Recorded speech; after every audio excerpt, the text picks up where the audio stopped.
On the way back from Lewis's funeral, my mom told me to start packing. She waited until the day before we left to tell Edie. I'm not sure if she wanted to make it easier or harder.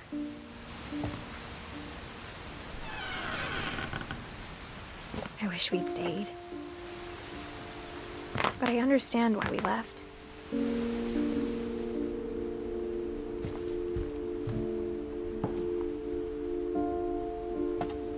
What happened that night had been coming for a long time.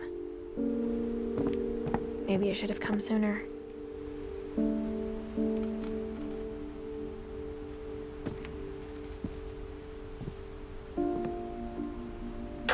But it had to end one way or another.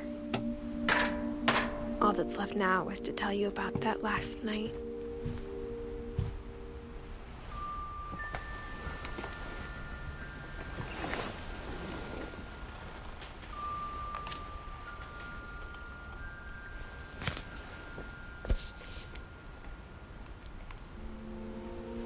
That whole last day, Edie just watched us pack and didn't say a word. Until supper, when she raised her glass and said, "To our final night together, and all our final nights apart." Grandma, you know what I said about alcohol. Some of your medications are very Edith, specific. I left a present for you in the hallway. Why don't you go open it?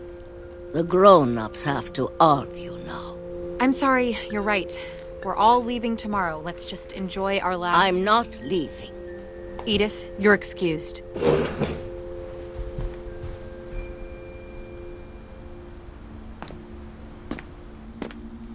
The power had been shut off that morning, but Edie always had plenty of candles.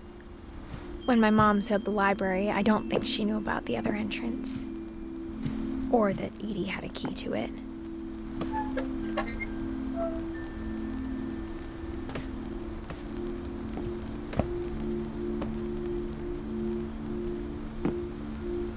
That thing you're afraid of isn't going to end when you leave the house. Edith has a right to know these stories. My children are dead because of your stories. I think it's best if Edith and I leave tonight. We'll have the nursing home send a van for you in the morning, okay? Dear Edith, there's so many stories I wish I could tell you, but there's only time for one.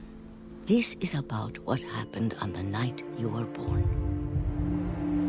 That night, the tide went way, way out. It was the first and last time I ever saw the old house aground. There'd been an earthquake out in the middle of the ocean. They called it the lowest tide in 1,000 years. God, it smelled awful. You know, I've seen that house every day of my life.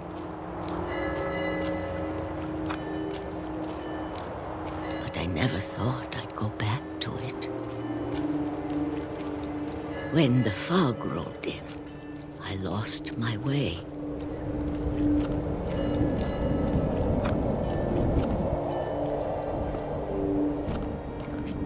I got turned around.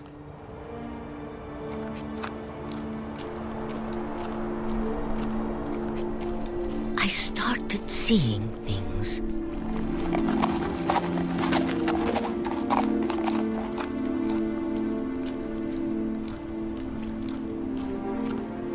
Things I'd forgotten had ever existed.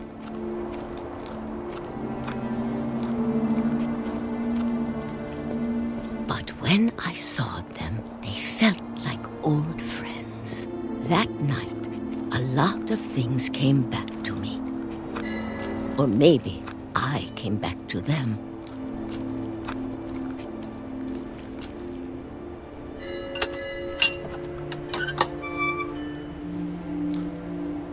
Things I can't explain, but that I need you to try and... Edith, what are you doing in here? It's mine! Edith! Mom, you're gonna rip it! Let go! I kicked and screamed, but Mom dragged me to the car.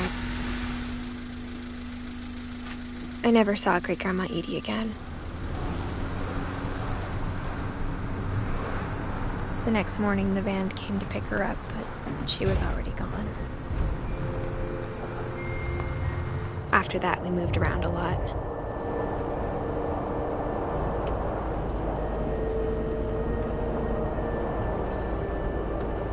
We both tried to make the best of it.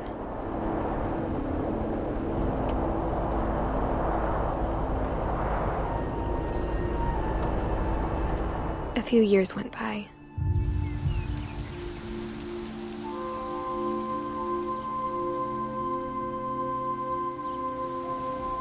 My mom didn't like to talk about it, but she started getting sick a lot. The rest happened pretty quickly. She got better for a while, and then she didn't. And then I was alone.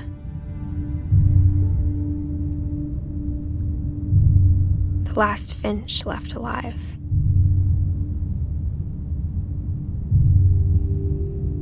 Until I found out about you. I'm still not sure what to tell you about all this.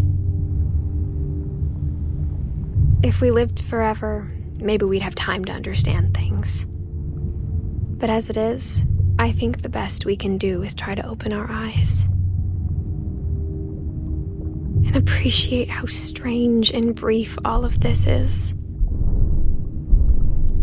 This journal was supposed to be for you.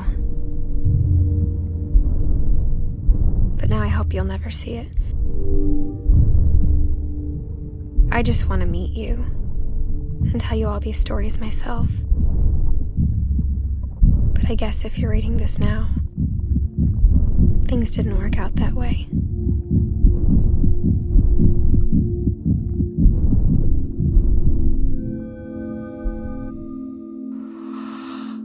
This is where your story begins. I'm sorry I won't be there to see it. It's a lot to ask, but I don't want you to be sad that I'm gone. I want you to be amazed that any of us ever had a chance to be here at all. Good luck.